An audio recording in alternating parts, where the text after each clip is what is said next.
নমস্কার সবাইকে, আপনারা দেখছেন স্মার্ট নলেজ ইউটিউব চ্যানেল।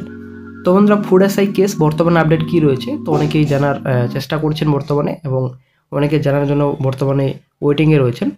তো বর্তমান আপডেট কিন্তু আসলে একটা আপডেট রয়েছে। তো আজকে আমরা এই ভিডিওতে বিস্তারিত সম্পূর্ণ তথ্য আলোচনা করব।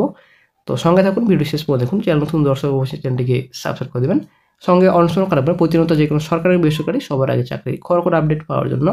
আপনারা অনেকে দেখতে পাচ্ছেন আমরা বর্তমানে ক্যালকাটা হাইকোর্টের অফিসিয়াল সাইটে রয়েছে। আপনারা অনেকে দেখতে পাচ্ছেন সম্পূর্ণ এখানে কেসের হিয়ারিং ডেট এবং নেক্সট ডেট আপনারা দেখতে পাচ্ছেন 18 April first hearing date. Next hearing date রাখা হয়েছিল 4 নভেম্বর। যদিও এটা বর্তমানে এখন মান্থলি কজ লিস্টে রয়েছে, আপনারা দেখতে পাচ্ছেন কজ লিস্ট মান্থলি লিস্টে।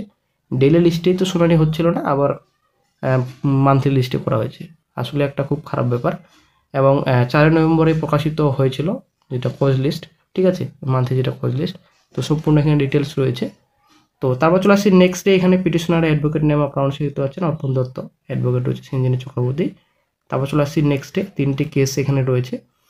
তো আপনারা দেখতে পাচ্ছেন জজ, তো 3টি জাস্টিস এখানে রয়েছে। তো জাজেশেখর মান্থার আন্ডারে ছিল প্রথমত, দেন অরিন্দম মুখার্জির আন্ডারে, তারপর সৌগত ভট্টাচার্যের আন্ডারে বর্তমান রয়েছে, ঠিক আছে।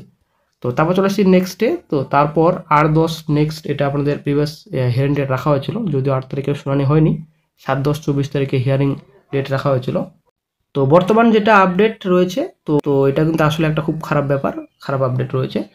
তো আবার কিন্তু জাস্টিস পরিবর্তন হচ্ছে।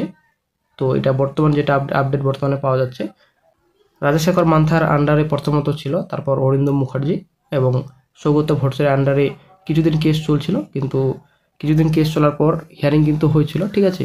উনি কিন্তু সম্পূর্ণ ডিটেলস আগে দেখবেন ভালোভাবে, তারপর কিন্তু ফাইনাল এক ডিসিশন নেবেন, এটা কিন্তু উনি বলেছিলেন সৌগত ভট্টাচার্য জাস্টিস, ঠিক আছে। তো তারপর থেকে কিন্তু কোনো কিছু বলেনি, এবং এটা কিন্তু ছুটির পর বলেছিল, পুজোর আগে যেহেতু ছিল, ছুটির পর একটা ফাইনাল ডিসিশন নেওয়া হবে। তারপর থেকে কিন্তু কোনো রকম আর হিয়ারিং হয়নি কোর্টে। তো তারপর নেক্সট এখন বর্তমানে এখন আপডেট পাওয়া যাচ্ছে, আবারও কিন্তু অরিন্দম মুখার্জির আন্ডারে কিন্তু চলে আসছে, ঠিক আছে। অরিন্দম মুখার্জি এবং আপনাদের শুভেন্দু সামন্তর আন্ডারে কিন্তু আবারও কিন্তু আসছে, ঠিক আছে। তো আমরা চলে আসছি কজ লিস্টে। আপনারা অনেকে দেখতে পাচ্ছেন সিঙ্গেল বেঞ্চ এখানে রয়েছে অনারেবল জাস্টিস শুভেন্দু সামন্ত, ঠিক আছে। তো ইনার আন্ডারে আসতে পারে, অথবা অরিন্দম মুখার্জি। আমরা চলে আসছি অরিন্দম মুখার্জি সার্চ করে নিচ্ছি। আপনারা অনেকে দেখতে পাচ্ছেন অনারেবল জাস্টিস অরিন্দম মুখার্জি। তো কোর্ট নাম্বার 23 আপনারা দেখতে পাচ্ছেন, এটা 4 তারিখে প্রকাশিত হয়েছিল।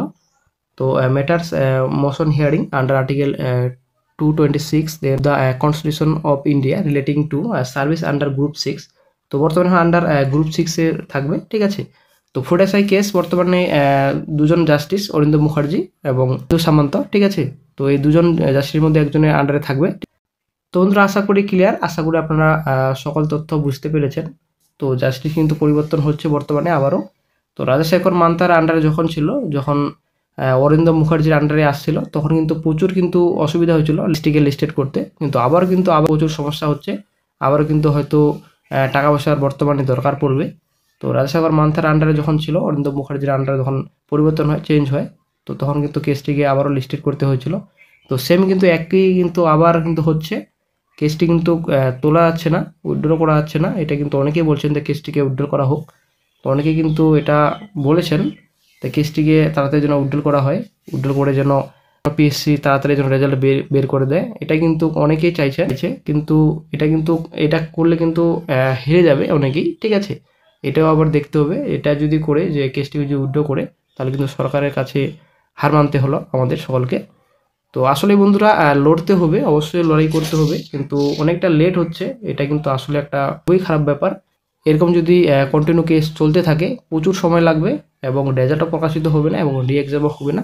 এরকম কোর্টের জঞ্জালে থাকলে কিন্তু প্রচুর লেট হবে। আসলে একটা খুব খারাপ ব্যাপার। অনেকেই বলছেন যে কেসটিকে উইথড্র করা হোক, কিন্তু সকল চিন্তা ভাবনা করার পর কিন্তু ডিসিশন নেওয়া হচ্ছে বর্তমানে যে কেসটিকে আবার লিস্টেড করা হবে। বর্তমানে অরিন্দম মুখার্জি এবং শুভেন্দু সামন্তের আন্ডারে থাকবে। এখন নতুন করে কেসটিকে যদি লিস্টেড করা হয়, তো আবারও কিন্তু কিছু টাকা পয়সার দরকার পড়বে।